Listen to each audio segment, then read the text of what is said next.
Okay, Assalamualaikum warahmatullahi wabarakatuh. Nama saya Nur Najah binti Hitam daripada kelas 5 memegang nombor matrik D1910607.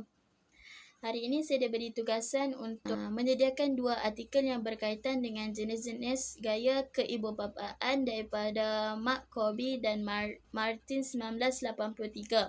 Dia ada 4 tetapi saya memilih hanyalah 2 iaitu permisif dan pengabaian.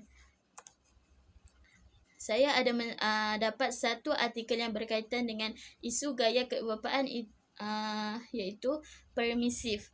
Permisif yang seperti yang kita tahu adalah berkaitan dengan responsif tetapi tidak menuntut. Dia lebih cenderung kepada memenuhi semua permintaan kanak-kanak dan tidak memberitahu hasrat kepada anak-anak. Ibu bapa tidak mengatakan hasrat kepada anak-anak. Seperti dalam artikel tersebut, tajuk utamanya adalah jadikan anak-anak sebagai sahabat. Artikel ini mengatakan dia tidak meletakkan hasrat kepada anak-anak. Bagi anak-anak yang cemerlang dalam keputusan peperiksaan,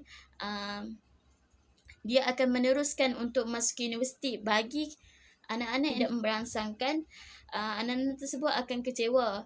Mereka akan merasakan diri mereka tidak sempurna untuk keluarga.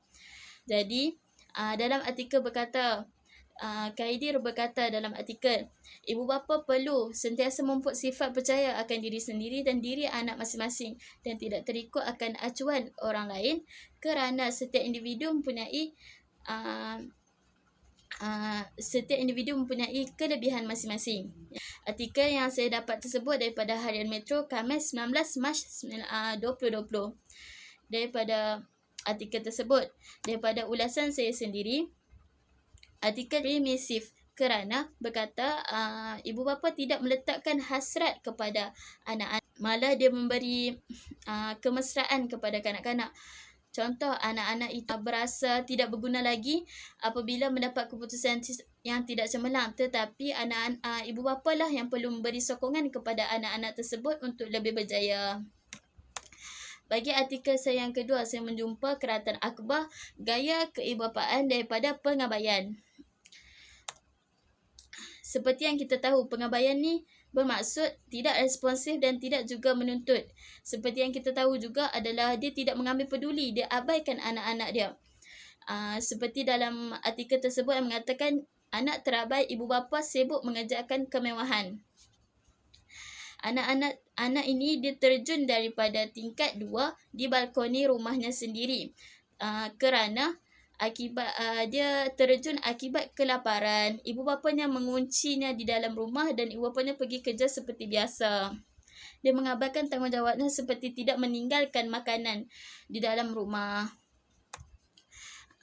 Terdapat banyak pendapat yang diberikan oleh masyarakat tentang isu tersebut. Antaranya, salah satu yang saya dapat berkata di Fauziah Mastan berkata, kalau nak tinggalkan anak, tinggalkan makanan sekali walaupun anak itu masih kecil. Betul itu. Apa yang dikatakan kat situ adalah betul. Walaupun anak itu masih kecil, dia tidak boleh masak, dia tidak boleh membuka api apa semua tu. Jadi kita perlu meninggalkan makanan di samping kita meninggalkan anak kita di rumah. Ulasan saya sendiri berkaitan dengan isu tersebut adalah gejala pengabaian anak-anak ini semakin berleluasa di negara kita. Disebabkan untuk bekerja untuk mencari kemewahan, disebabkan ekonomi sekarang semakin meningkat, kos pembelian barang semakin meningkat. Jadi ibu bapa sibuk untuk mencari kemewahan sehingga mengabaikan tanggungjawab dan peranan ibu bapa di rumah. Sebagai ibu bapa haruslah bertanggungjawab dan memberi peranan yang bagi yang berada di rumah. Contohnya kanak-kanak tersebut dia kelaparan berada di rumah yang menyebabkan dia terjun bangunan daripada tingkat 2 tu dia kelaparan. Lalu dia mengambil keputusan secara sendiri dan tidak berfikir panjang untuk terjun bangunan.